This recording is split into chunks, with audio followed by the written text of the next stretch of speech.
नमस्कार, मैं हूं दीपाली राणा। आप देख रहे हैं सीएनबीसी आवाज। आपके तमाम स्टॉक स्पेसिफिक सवाल इस शो में हम करेंगे शामिल, फिर चाहे वो ट्रेडिंग पोजीशंस हो, इन्वेस्टमेंट पर्सपेक्टिव से कोई स्टॉक आपने खरीदा हुआ है, कोई कंफ्यूजन है अपनी होल्डिंग को लेकर, नुकसान में है क्या करे, या फिर मुनाफा है तो क्या प्रॉफिट्स बुक कर ले, कोई भी सवाल स्टॉक स्पेसिफिक इस शो में आप पूछ सकते हैं। नोट कीजिए तरीका पार्टिसिपेट करने का।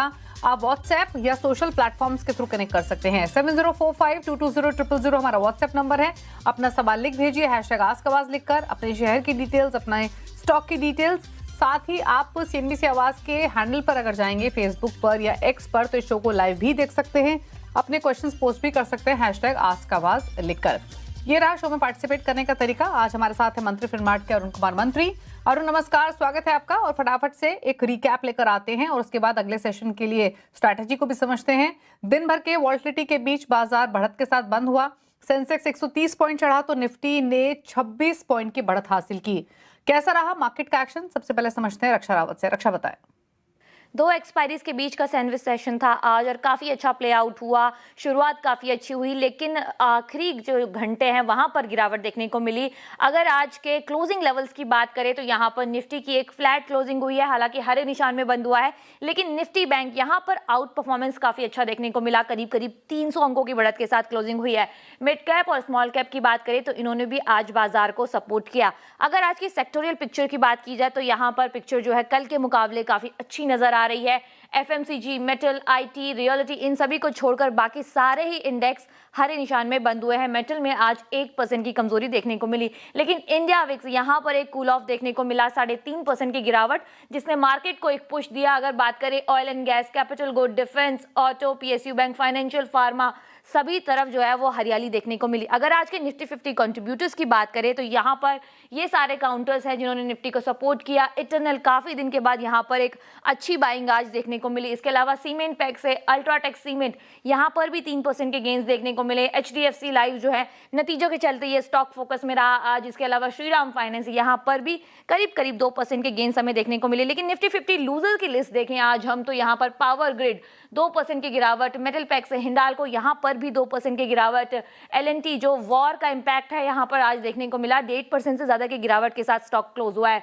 इसके अलावा जेएसडब्ल्यू स्टील यहाँ पर भी गिरावट देखने को मिली। लेकिन आज सीमेंट शेयर ये पूरा ही पैक काफी अच्छा चल रहा था, काफी अच्छे से इन्होंने मार्केट को जो है वो सपोर्ट किया। कुछ कॉन्ट्रीब्यूटर्स की बात करें तो यहाँ पर न्यूवको ये लगातार दूसरे दिन चल रहा है अपने रिजल्ट के बाद और काफी अच्छा आज गेंस देखने को मिले, 10% से ज्यादा के मूव यहाँ पर नजर आए। इसके अलावा बिरला कॉर्प, डालमिया भारत और इंडिया सीमेंट, ये सारे काउंटर थे जिन्होंने सीमेंट सेक्टर को पुश किया। तो आज के बाजार का हाल ये था।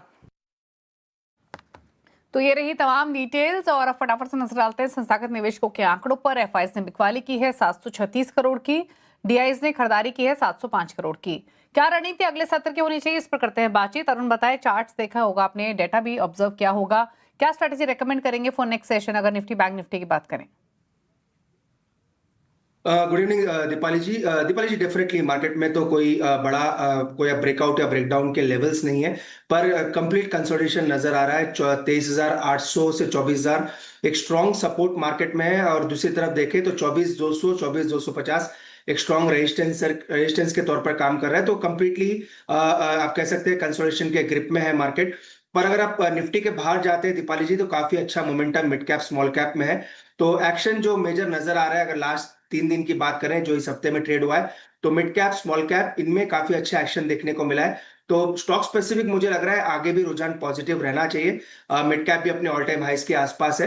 तो निफ्टी मुझे लग रहा है कंसोलिडेशन में रहेगा, 24,200 ऊपर में और 23,800 नीचे में, इसी के बीच में रहना चाहिए। बाकी दीपाली जी बैंक निफ्टी मुझे लग रहा है एक मेक और ब्रेक जोन के आसपास है। 3 से 4 बड़े बैंक के रिजल्ट सैटरडे को आने हैं, तो उससे पहले बैंक निफ्टी हो सकता है थोड़ा एक्शन में आपको आता हुआ नजर आए। 57,200 के आसपास अच्छा सपोर्ट है। अगर बैंक निफ्टी में गिरावट मिलती है तो 57,200 के स्टॉप लॉस के साथ बैंक निफ्टी को लेना चाहिए। 58,400 58,500 वहां तक के टारगेट बैंक निफ्टी में आ सकते हैं।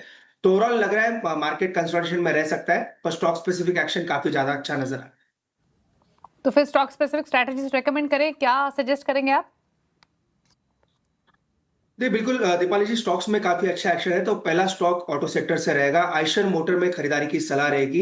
एक एक्सेलेंट मोमेंटम स्टॉक में है और ओवरऑल रिवर्सल के संकेत नजर आ रहे हैं। तो आयशर मोटर बाय कर सकते हैं 7400 के आसपास, 7321 का स्टॉप लॉस लगाएं।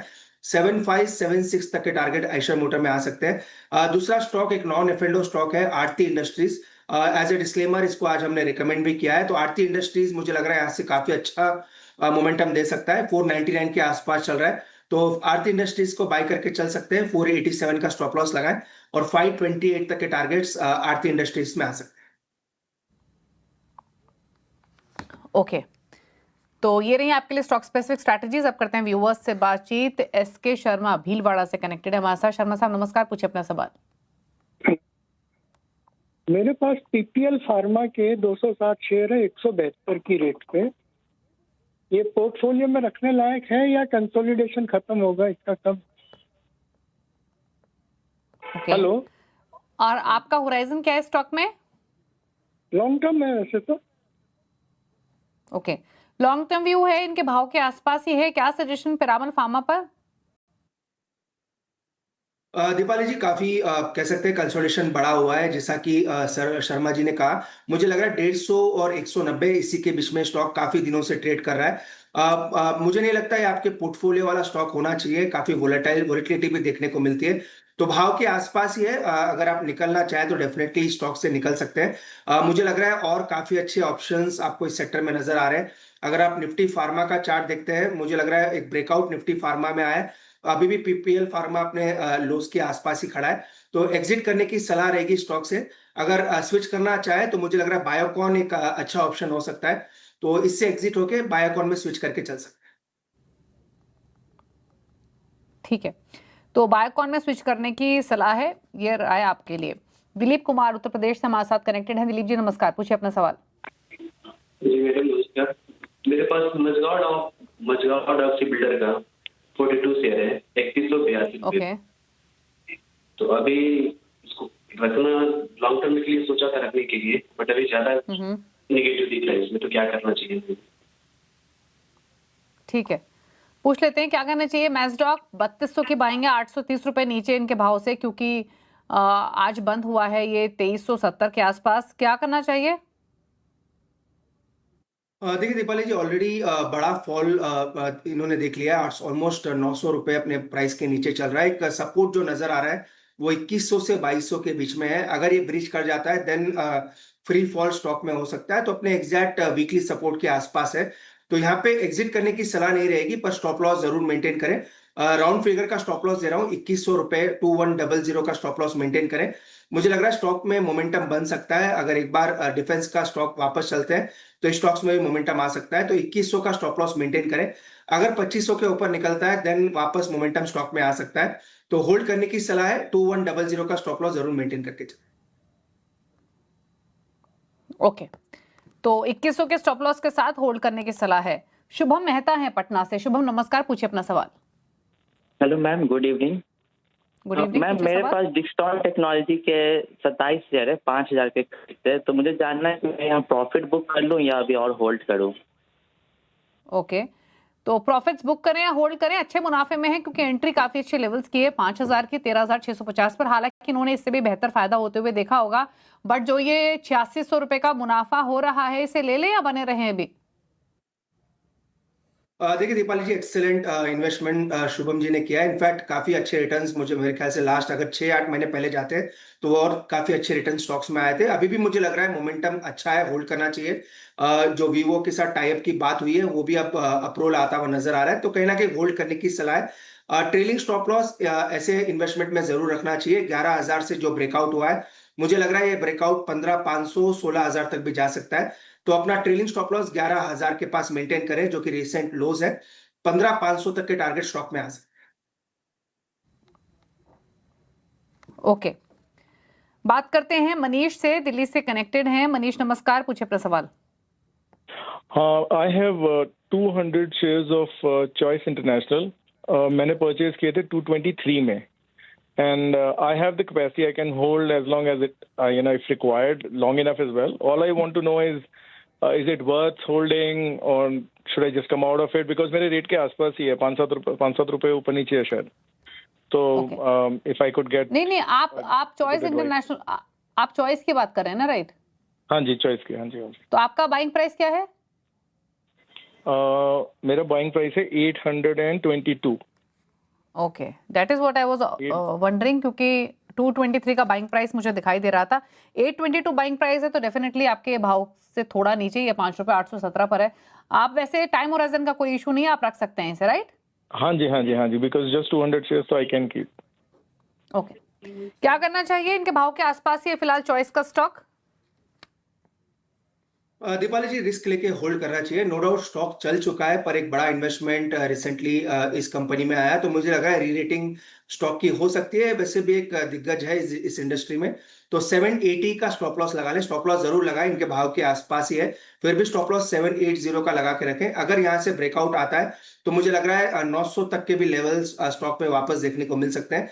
तो होल्ड करने की सलाह रहेगी। 900 प्लस तक के टारगेट्स चार्ट पे नजर आ रहे हैं, पर स्टॉप लॉस जो लगाना है 780 का लगा के रखें। ओवरऑल मोमेंटम पॉजिटिव है, तो मुझे लग रहा है लॉन्ग टर्म के लिए होल्ड करके चल सकते हैं। ओके, तो लॉन्ग टर्म के लिए होल्ड करने की सलाह है। एनके दास हैं अगली व्यूअर हमारे साथ सवाल पूछने के लिए। दास जी नमस्कार, पूछिए अपना सवाल। नमस्कार, मेरे पास L&T का शेयर है 100 share at 3850. Okay, With the current fluctuation, should I add more or should I sell it? Okay, तो L&T लंबी अवधि का व्यू 3850 की बाइंग है, और खरीदें या इसी पोजीशन को रखें? बैंडविड्थ है इनकी कि और ऐड कर सके इस स्टॉक को इन क्वांटिटीज? आपका सजेशन क्या रहेगा अरुण? दीपाली जी, करेक्शन पे बाय करें। कहीं मुझे लग रहा है स्टॉक एक बार आपको 3600 या 3650 तक आता हुआ नजर आएगा। जो रिसेंट रैली हुई है, अगर उसका रिट्रेसमेंट निकालते हैं तो 50% रिट्रेसमेंट 3620 के आसपास आता है। तो एक 100-120 रुपए गिरावट आ सकती है। अगर वो गिरावट नहीं आती है तो वेल एंड गुड है, पर अगर आती है तो 3620 के आसपास एवरेजिंग करनी चाहिए। ओवरऑल दिग्गज है, थोड़ी बहुत मिडिल ईस्ट के टेंशन की वजह से स्टॉक में गिरावट आपको देखने को मिल रही है, पर जिस हिसाब से एक बड़ा दिग्गज आप कह सकते हैं इंफ्रास्ट्रक्चर सेक्टर में है, तो मुझे कोई बड़ी दिक्कत नजर नहीं आ रही। पर शॉर्ट टर्म में थोड़े हिकअप्स है। शॉर्ट टर्म में मुझे नहीं लग रहा ये बड़ा परफॉर्मेंस स्टॉक देगा, पर एवरेजिंग अगर करनी है तो 3600 से 3650 के बीच में करें। अगर मार्केट में करेक्शन आता है तो एक बार स्टॉक उस लेवल के आसपास आ सकता है, तो बाय ऑन डिप्स की सलाह रहेगी 3600 के आसपास और ऐड करके चल सकते हैं। ओके, आशीष से बात करते हैं, गुरुग्राम से कनेक्टेड है हमारे साथ। आशीष नमस्कार, पूछिए अपना सवाल।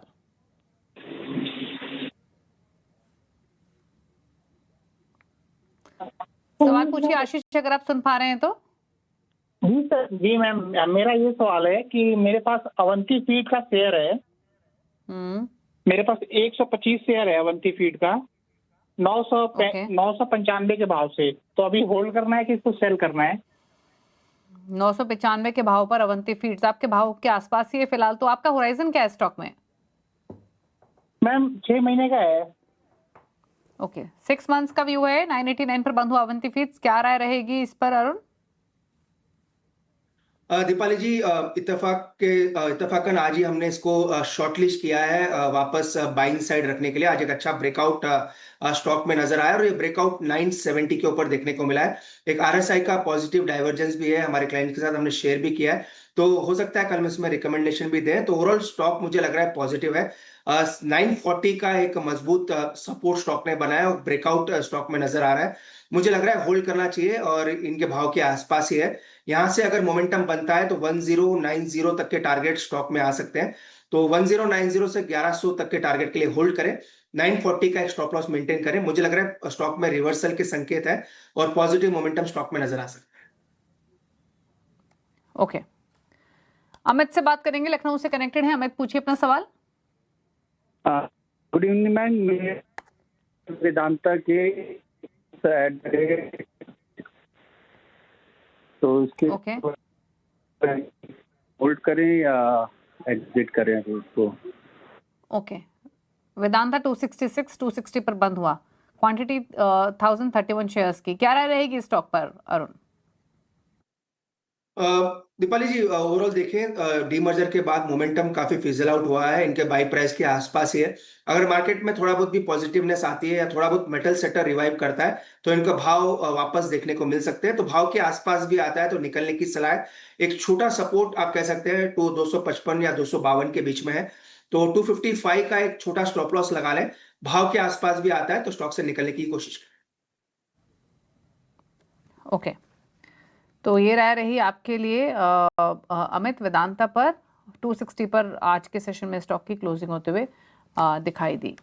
अगले व्यूअर से बात करेंगे। विनायक हैं पुणे से, इन्होंने में एसएमएस के थ्रू सवाल भेजा है। सवाल है इनका, अंबुजा सीमेंट्स पर 150 शेयर खरीदे हुए हैं, 597 रुपए की इनकी खरीदारी है, लंबी अवधि का व्यू लेकर चल रहे हैं, जानना चाहते हैं क्या करें इस पोजीशन में, तो क्या रिकमेंडेशन रहेगी। अब अंबुजा सीमेंट्स फिलहाल तो 161 रुपए नीचे इनके खरीदारी के प्राइस से। बिल्कुल दीपाली जी, अंडर परफॉर्मर है। इनफैक्ट आज अगर सीमेंट सेक्टर में देखें तो measure of the cement sector में ब्रेकआउट देखने को मिला है। अगर अंबुजा सीमेंट की बात करें तो एक ब्रॉडर कंसोलिडेशन है, 400 रुपए नीचे में एक सपोर्ट है और 465 के आसपास रेजिस्टेंस नजर आ रहा है, तो एक ब्रेकआउट के संकेत जरूर स्टॉक में नजर आ रहे हैं। तो फिलहाल कंसोलिडेशन में है तो होल्ड करने की सलाह है। स्टॉप लॉस जरूर मेंटेन करें 400 रुपए के आसपास। अडानी ग्रुप का अभी स्टॉक हो चुका है, तो वोलेटिलिटी भी हो सकती है आने वाले दिन में देखने को मिले। 400 रुपए का स्टॉप लॉस लगा के होल्ड करें। 465 के ऊपर निकलता है देन मोमेंटम पॉजिटिव नजर आ सकता है। तो फिलहाल 400 का स्टॉप लॉस लगाएं और पोर्टफोलियो में बना के रखें। ओके, राजेश का सवाल है हैदराबाद से, और इन्होंने एक सवाल में भेजा है कैंपस एक्टिव वेयर पर 1100 शेयर्स, 320 इनकी खरीदारी का प्राइस है, जानना चाहते हैं इस पोजीशन में क्या करें। फिलहाल 225 पर ये बंद हुआ, तो 94-95 रुपए नीचे इनके खरीदारी के प्राइस से, क्या राय। दीपाली जी काफी वीक है स्टॉक। अगर आप देखें continuous lower highs lower lows बना रहा है। 215 का माइनर कह सकते हैं वीकली सपोर्ट है, पर कहीं ना कहीं अगर मार्केट में थोड़ी बहुत भी वीकनेस आती है तो वो सपोर्ट टूटने के काफी आसार नजर आ रहे हैं।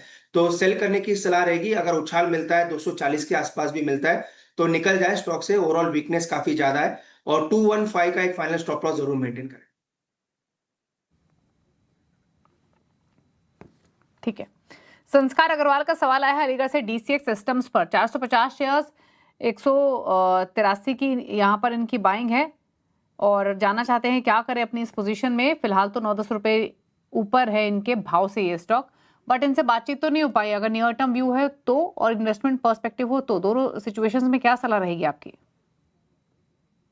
बिल्कुल दीपाली जी, प्रॉफिट बुक करने की सलाह है क्योंकि चार्ट में कोई बुलिशनेस नहीं है। इनफैक्ट कंसोलिडेशन ही नजर आ रहा है। अगर कंसोलिडेशन ब्रेक होता है तो वापस 175 180 तक के भी लेवल आ सकते हैं।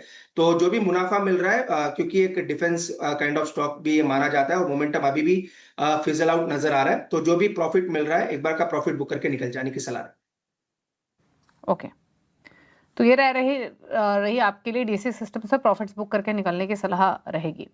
बात करते हैं पार्थ आनंद से, कपूरथला से हमारे साथ हैं। इन्होंने सवाल हमें भेजा व्हाट्सएप के थ्रू। हिल्टन मेटल पर इनके पास 600 शेयर्स है हिल्टन मेटल के, और जो इनकी खरीदारी का भाव है वो 54 रुपीज़ का है, और यहाँ पर ये स्टॉक आधे से भी नीचे आ चुका है। इनके बाइंग प्राइस से कंपेयर करें तो 54 की इनकी बाइंग है और इस समय 22-23 पर बंद हुआ, तो 31 रुपये का नुकसान। क्या सलाह रहेगी। बिल्कुल दीपाली जी, हिल्टन ये डेली ट्रैकिंग में आता नहीं है पर कंप्लीटली डिस्टॉर्टेड है चार्ट। अगर आप देखें कंटिन्यूअस वीकनेस स्टॉक में नजर आ रही है। ऑलरेडी कैपिटल आधा हो चुका है और यहाँ से छोटा मोटा सपोर्ट अगर आप मान के चलें तो 19 रुपए के आसपास है। फ्रेश खरीदारी की सलाह नहीं है पहले तो, और एडिशन की भी सलाह नहीं रहेगी।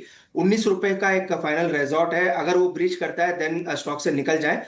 19 रुपए का स्टॉप लॉस मेंटेन करें और कभी भी अगर रैली मिलती है मार्केट के साथ तो स्टॉक से निकलने की सलाह रहेगी। स्टॉप लॉस जरूर 19 रुपए के नीचे लगा के रखें। ओके, तो ये राय रही आपके लिए हिल्टन मेटल पर। और एक सवाल और लेते हैं। दीपक ने एक सवाल भेजा है दिल्ली से पावर फाइनेंस कॉर्पोरेशन पर। इनफैक्ट हमारे साथ कनेक्टेड भी हैं। दीपक जी नमस्कार, बताइए क्या सवाल है आपका, क्या जानना चाहते हैं। हाँ नमस्ते मैम। मैम मैं पीएफसी के बारे में जानना चाहता हूँ। I am having a very good loss. So अभी जहाँ पीएफसी है अभी थोड़ा सा ऊपर गया था फिर वापस नीचे आ गया मैम। तो is that fine to keep carry the PFC, और हमें मुझे निकल के कहीं और देखना चाहिए या क्या करना चाहिए मैम। पहला क्वेश्चन ये।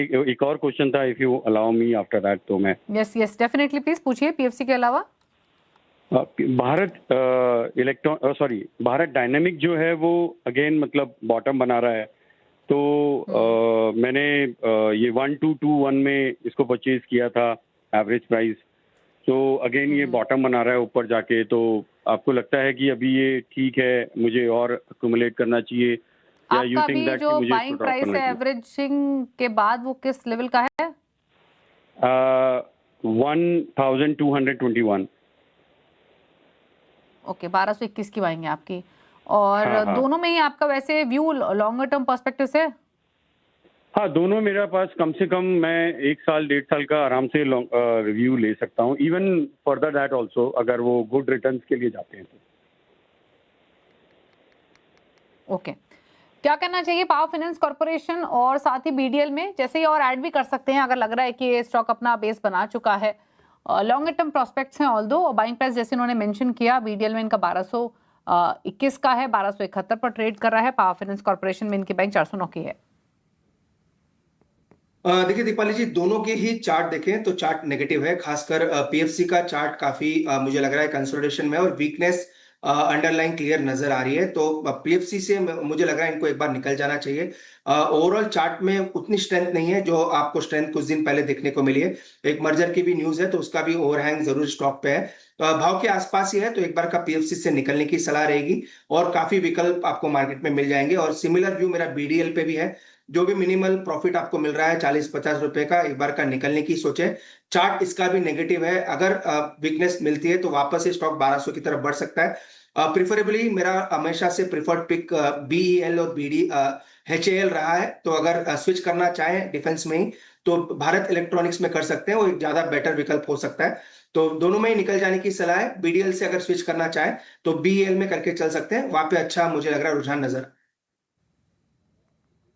ओके, पार्थ आनंद से बात करते हैं। इन्होंने सवाल हमें भेजा है कपूरथला से। इनफैक्ट इनसे हमने इनका सवाल ऑलरेडी लिया है, माफ कीजिएगा। इनफैक्ट संतोष दीक्षित का भी एक सवाल है, उसको शामिल करेंगे, लेकिन उससे पहले क्विकली एक ब्रेक के लिए रुक जाते हैं, जल्द वापस आते हैं।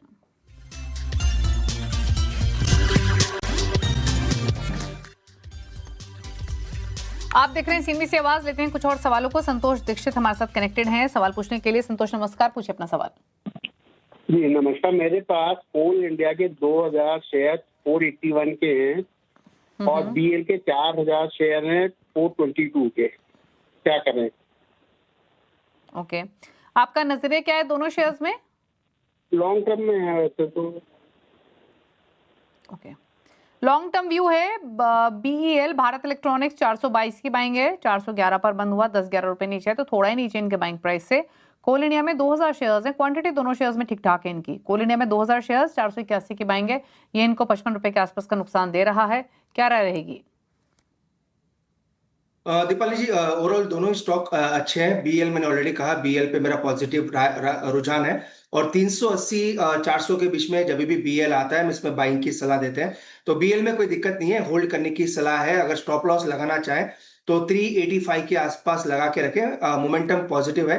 450 रुपए तक के वापस मुझे लग रहा है टारगेट स्टॉक में आ सकते हैं। कोल इंडिया में भी सिमिलर राय रहेगी। कोल इंडिया का चार्ट थोड़ा वीक है, और हो सकता है छोटा करेक्शन आपको कोल इंडिया में आने वाले दिन में देखने को मिले। शायद 405 या 410 तक भी स्टॉक आ सकता है। स्टॉप लॉस जरूर मेंटेन करें 390 के नीचे। 390 एक वीकली सपोर्ट स्टॉक में है।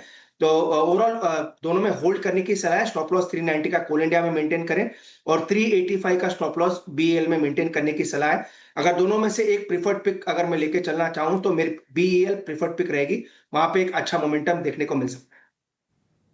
ओके, चेतन का सवाल है कि इन्होंने भेजा है मैं व्हाट्सएप पर, मुंबई से यूनियन बैंक ऑफ इंडिया पर 180 शेयर्स 170 की बाइंग है। आज तो रिजल्ट्स भी आए तो उस वजह से भी एक्शन में बना हुआ था, फिलहाल इनके भाव से थोड़ा ऊपर। होराइजन नहीं मालूम, बट नियर टर्म या लॉन्गर टर्म पर्सपेक्टिव से क्या रहा है? बिल्कुल, जिस हिसाब से शायद इन्होंने रिसेंटली बाई किया है, हो सकता है शॉर्ट टर्म व्यू रहे। 166 का एक अच्छा सपोर्ट है, अपने भाव के आसपास ही है, तो होल्ड करें। ओवरऑल मोमेंटम साइडवेज है, अभी तक ब्रेकडाउन या ब्रेकआउट के संकेत है नहीं। 166 का स्टॉप लॉस मेंटेन करें। अगर मोमेंटम बनता है तो 181 182 तक स्टॉक जा सकता है, वो होल्ड करने की सलाह है। 166 का स्टॉप लॉस रखें और 182 के टारगेट ऊपर में मेंटेन करके चलें। ओके, पंकज गांधी का सवाल है अहमदाबाद से डायनामिक टेक पर। इनके पास 30 शेयर्स है, लेकिन बाइंग प्राइस है 8500 का। अगेन यहाँ जो इनका होराइजन है वो लंबी अवधि का है। फिलहाल 1700-1800 रुपए का फायदा इनको ऑलरेडी हर्ट स्टॉक पर हो रहा है। ले प्रॉफिट से होल्ड रखें। देखिए, बिल्कुल एक बार का प्रॉफिट बुक करना चाहिए। कंसोलिडेशन स्टॉक में नजर आ रहा है, 10,200 के आसपास चल रहा है। एक करेक्शन मुझे लग रहा है, जिस हिसाब से चार्ट नजर आ रहा है, वापस 9,500 या 9,200 तक एक बार स्टॉक आ सकता है। तो प्रॉफिट बुक करने की सलाह है, और वापस अगर करेक्शन मिलता है 9,500 के नीचे आता है तो फिर ऐड करके चल सकता है। ओके, विकास का सवाल लेते हैं, ये भेजा है इन्होंने रांची से एचडीएफसी बैंक पर 840 की इनकी बाइंग है, 50 शेयर्स इन्होंने खरीदे हुए हैं और फिलहाल इनके भाव से 24-25 रुपए नीचे है ये शेयर। तो क्या सलाह रहेगी इस पोजीशन में? दीपाली जी, एचडीएफसी बैंक का रिजल्ट सैटरडे को है, तो उस चीज का एक बार जरूर इनको ट्रैक रखें। पर 770 के ऊपर जो ब्रेकआउट हुआ है, मुझे लग रहा है एक बार वो सस्टेन करना चाहिए। बिजनेस अपडेट भी ठीक ठाक नजर आए, तो 770 का स्टॉप लॉस मेंटेन करें। वीकली सपोर्ट भी उसी के आसपास है। 770 के नीचे जाता है तो स्टॉक से एग्जिट ले लें। अगर मोमेंटम बनेगा तो 862 या 872 तक स्टॉक जा सकता है, तो होल्ड करने की सलाह है। 770 का स्टॉप लॉस मेंटेन करके। एक और सवाल लेते हैं। ये सवाल भेजा है इनफैक्ट विशंभर सिन्हा ने कोलकाता से कोचीन शिपयार्ड पर, और 2150 की इनकी बाइंग है कोचीन शिपयार्ड में। 20 शेयर्स इन्होंने खरीदे हुए हैं लॉन्ग टर्म प्रोस्पेक्ट्स के साथ। नुकसान काफी 750 रुपए लगभग इनके भाव से नीचे है। क्या सलाह रहेगी? दीपाली जी, सिमिलर चार्ट मैसगांव डॉक का जो सिमिलर चार्ट कोचीन शिपयार्ड में भी है। ऑलमोस्ट सभी स्टॉक्स एक ही साथ चलते हुए नजर आते हैं। इसका सपोर्ट जो है वो 1320 के आसपास है। काफी गिरावट ऑलरेडी इन्होंने देखी है और यहाँ से मुझे लग रहा है छोटी मोटी गिरावट और आ सकती है। तो स्टॉप लॉस मेंटेन करना है 1300 के आसपास, जो कि वीकली सपोर्ट है। 1300 के नीचे अगर स्टॉक क्लोज दे देता है देन स्टॉक से निकल जाने की सलाह है। ओके, तो 1411 पर बंद हुआ। राय आपको दी गई, स्टॉप लॉस रेकमेंड किया गया है 1300 का, उसको मेंटेन करें। वो टूटे तो निकलने की सलाह है। अंकित तिवारी का सवाल है मुंबई से सवाल पूछने के लिए, और केपीआई ग्रीन एनर्जी पर इन्होंने सवाल भेजा है। 2000 शेयर्स हैं, 487 इनका भाव है खरीदारी का। 82 रुपए नीचे है इनके खरीदारी के प्राइस से। क्या राय रहेगी? सिमिलर व्यू रहेगा। इसका चार्ट भी न्यूट्रल है, कोई बड़ा कंसोलिडेशन नजर आ रहा है। कोई ब्रेकआउट या ब्रेकडाउन के संकेत है नहीं। मैक्स टू मैक्स मुझे लग रहा है अगर मोमेंटम बनता है तो 440 445 तक स्टॉक जा सकता है। तो 440 भी मिलता है, जो यहाँ से एक अच्छा मोमेंटम है, तो 440 भी मिलता है तो स्टॉक से निकलने की सलाह है। 388 का एक सपोर्ट है तो उसका स्टॉप लॉस मेंटेन करें, और 440 के आसपास भी मिलता है तो स्टॉक से निकलने की सलाह है। ओके, वेदा का सवाल है कानपुर से। टाटा स्टील 7 सालों से खरीदे हुए इन्होंने शेयर्स, 5000 होल्डिंग है, भाव मेंशन नहीं किया है, बट टाटा स्टील कैसा लग रहा है? देखिए दीपाली, शॉर्ट टर्म तो डेफिनेटली नेगेटिव है। एक ब्रेकडाउन के संकेत है। कहीं ना कहीं 175 तक की शायद स्टॉक आता हुआ नजर आए। अगर काफी पुरानी बाइंग है तो मुझे लग रहा है होल्ड करना चाहिए। 165 के आसपास एक स्टॉप लॉस मेंटेन करें। शॉर्ट टर्म में मुझे लग रहा है करेक्शन जरूर आ सकता है, पर 165 का एक स्टॉप लॉस मेंटेन करें। उसके नीचे जाते तो स्टॉक से निकल जाए। अभय का सवाल एसबीआई पर 100 शेयर्स 1185 बाइंग, क्या सजेशन? दीपाली जी, ओवरऑल स्टॉक अच्छा है। एसबीआई में कोई दिक्कत है नहीं। 1030 के आसपास ट्रेड कर रहा है। 980 पे एक सपोर्ट बनाया है, तो 980 के नीचे अगर स्टॉक जाता है देन एक कंसोलिडेशन देखने को मिल सकता है। तो स्टॉक को होल्ड करने की सलाह है। स्टॉप लॉस 980 के आसपास मेंटेन करके चलें।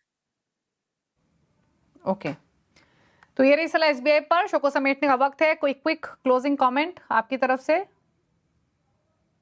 बिल्कुल दीपाली जी, जितने भी स्टॉक्स डिस्कस किए क्लाइंट्स के साथ, हमारी डिस्कशन शायद पहले भी होती रहती है, तो क्लाइंट्स के पोर्टफोलियो में जरूर कोई ना कोई स्टॉक रह सकता है। और आरती इंडस्ट्रीज हमने रिकमेंड किया है, तो आज ही वो सेम लेवल्स के आसपास है, वो अपने इसी शो पे रिकमेंड किया है। बाकी कोई भी स्टॉक मेरे पर्सनल पोर्टफोलियो। शुक्रिया आपका। इसी के साथ इस शो में तो इतना ही। ब्रेक के उस पार भी खबरें जारी हैं। नमस्कार।